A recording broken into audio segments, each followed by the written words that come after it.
Welcome back, my friends, to the show that never ends. Or as I hope it'll never end, because I'm having too much fun collecting these pop figures and doing these reviews. Stan and Steve here for another Funko Friday. And today, as you can see, I'm looking at Dr. Ian Malcolm from the Jurassic Park 25th anniversary set. Number 547 for the Funko Pop vinyl figures. And yeah, it looks pretty good in his little plastic box. Nice little likeness of Dr. Malcolm here. If we go to the side of the box, we see the full figure on the side. This other side just says Dr. Ian Malcolm, and he's peeking up with his sunglasses. On the back, we see the other assorted figures to this particular set. We have Dr. Alan Grant, John Hammond, Ian, of course, the Tyrannosaurus Rex, the Velociraptor, clever girl there, the Dilophosaurus, and Dennis Nedry. And if I said Dilophosaurus right, I will be very happy. Again, collect them all, which I'm probably going to do. It's just that I went with the Ian Malcolm Jeff Goldblum figure first, because hey, it's Dr. Malcolm, and life finds a way. Life finds a way. That being said, let's get him out of his plastic prison. Standard Funko box, so it should open relatively easily. If I had nails to speak of, I could use them, but I don't. There we go.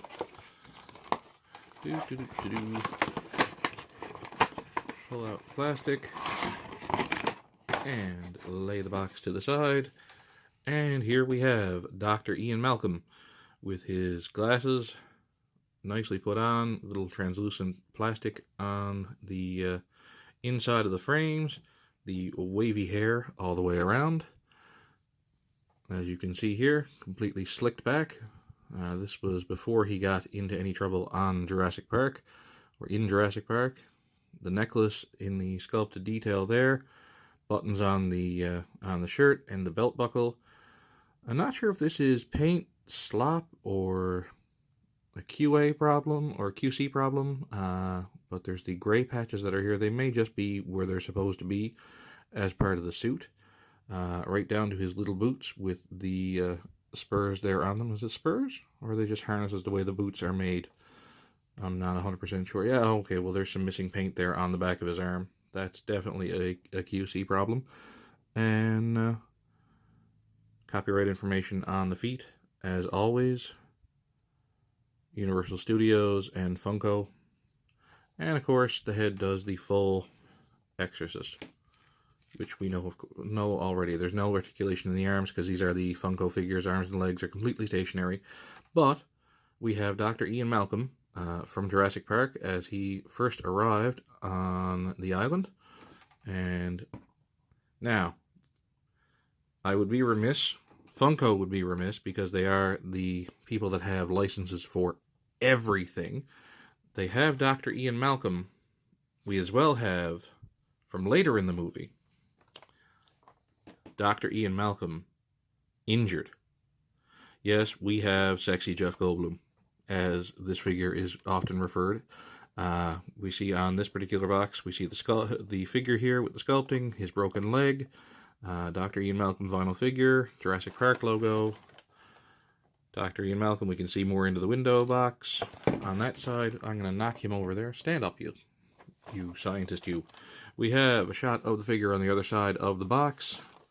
On the back, we have, again, the figures that are available in the line, and collect them all. This is, of course, one of the variants. On the bottom, just the standard Funko information. And on the top, Dr. Ian Malcolm, who is a wonderful variant, because we all remember what happened in the movie, and the memes that have come out of this. So Funko completely picked up on this, because they've got their pulse on pop culture, and they gave us not one, but two figures of Jeff Goldblum of Ian Malcolm.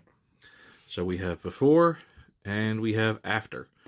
And if I bring him a little closer to the camera, we can see the head sculpt is basically the same. The hair is pretty much, yeah, it's the same head, same molding for that. They just didn't put the glasses on him because he's not wearing his glasses at that point. Head does rotate. And then we have the body detail. We have the nice sculpt in there. They even gave him sculpted abs on there. And the injury, of course, the torn pants for the broken leg with the makeshift splint. His belt now being used on that, the bloody towel, and the stick. And he's just in the reclining position, a little blood on the hand as well from an injury. Right there. Look around the back. Again, I might be looking at just some QC issues with the paint slop on the back. But overall, it is an awesome variant figure of Jeff Goldblum. And, well, Dr. Ian Malcolm, the character, because you needed to have both. And Funko picked up on that for all the fans. Let me just adjust my tripod here a little bit. If I can bring this down a little more level with the boys. There we go. And we can see CubeCraft Steve over here saying hello. And yeah, so we have Jeff Goldblum when he arrived, and we have Jeff Goldblum, Ian Malcolm, as everything was gone to hell and gone to shit on the island. They are the Funko figures. We can see with the reclining figure we lose a little bit of height here. If I do the standard ye old size comparison with toys that I have here available to me, we have Matt Smith's 11th Doctor, 3 3/4 inch figure. You can see he stands higher than Jeff Goldblum here. The standard Ian Malcolm, you can see, because of the hair poofiness, does stand a little higher than the 3 3/4 figure, roughly about 4 inches tall, I would say, at his height, if the Doctor would like to stand. If I bring in a standard 6-inch figure, 10th Doctor, you can see the height difference here with a regular action figure. Let me tilt that up a little bit again. There we go, so we can get him fully in the picture. So you can see the difference with a regular 6-inch figure. Just for the fun of it, K9 is going to roll through because he can. Thank you, K9. Go away. But yeah, these are my Funko figures as my collection expands. I'd love to do the full Jurassic Park set. I'll probably will as I hunt down the figures and come back and revisit it with these and with some variants in there. For now, this is Funko Friday. I am Stylin' Steve. If you like what I'm doing here, if you like the reviews that I put out, I do put a Doctor Who toy review out on Tuesdays. Funko Friday is Friday, of course. Random videos appearing in between. If you like all that, go ahead and hit the little subscribe button down there. If you want notifications of when I put up new videos, you can click on the bell as well. I'm told that works. And yeah, I like to read the comments. If you got any comments, certainly leave them. Some criticisms, let me know. I do try and respond to the comments as they come in. But for now, on behalf of the Doctors Ian Malcolm, I'll see you next week.